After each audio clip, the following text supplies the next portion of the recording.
Billahi Samil Ali Mina Shaitanir Rajim, Bismillah Rahman Rahim, Alhamdulillah wa salatu wa salam ala Rasulullah. Très heureux de nous retrouver pour parler de notre religion et c'est un privilège pour nous. Aujourd'hui, il est question du comportement que nous devons tenir pour réussir, surtout en ce mois de Ramadan. Et l'un des premiers aspects à souligner, c'est qu'il faut que chacun de nous ayons un bon état d'esprit. Un bon état d'esprit, d'abord parce qu'Allah subhanahu wa ta'ala va nous dire: je suis pour mon serviteur ce qu'il pense que je suis. Avoir une bonne conception de notre Seigneur, avoir une bonne conception, une bonne opinion de notre religion et ne pas appréhender le jeûne de Ramadan comme étant une punition. Regardez, avec tout ce mois-là, avec toute cette chaleur, qu'est-ce qu'on va... Non, c'est avoir un bon état d'esprit, savoir que cela nous a été institué pour nous purifier et pour que nous puissions sortir de ça en étant très meilleurs. Au-delà de cet état d'esprit, il faut que nous puissions cultiver un certain nombre de valeurs, surtout un certain nombre de valeurs sociétales. On n'oublie pas, nous vivons dans un environnement et le prophète a dit Allah subhanahu wa ta'ala a été envoyé comme miséricorde pour l'univers. Et le musulman, où qu'il soit, doit être signe de miséricorde pour son environnement.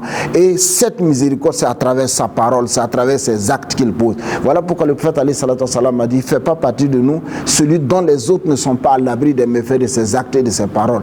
Donc c'est l'occasion pour ce Ramadan-là, dans ce Ramadan, pour le musulman, d'apprendre à maîtriser la parole, d'apprendre à maîtriser, à cerner l'ensemble de ses actes, pour être une source de miséricorde pour lui-même et pour l'ensemble des gens de son environnement. C'est également l'occasion, mes frères et sœurs, d'entretenir, de revoir nos liens avec nos frères, nos sœurs, surtout les liens de parenté, parce que c'est tellement capital à tel point que Allah subhanahu wa ta'ala rompt avec celui qui rompt avec les liens de parenté, il renoue avec celui qui renoue avec les liens de parenté. Donc c'est assez essentiel, et sans oublier, mes frères et sœurs, les autres aspects de la spiritualité, parce qu'Allah subhanahu wa ta'ala nous a prévenu, nous a dit: il n'y a rien que le musulman puisse faire qui me fasse autant plaisir que ce que je lui ai rendu obligatoire. C'est après les actes obligatoires que nous mettrons l'accent sur les actes surrogatoires par lesquels nous cesserons d'avoir une proximité avec Allah jusqu'à ce que nous devenons son ami. Puisse-t-il faire de nous des amis, nous compter parmi ses bons serviteurs,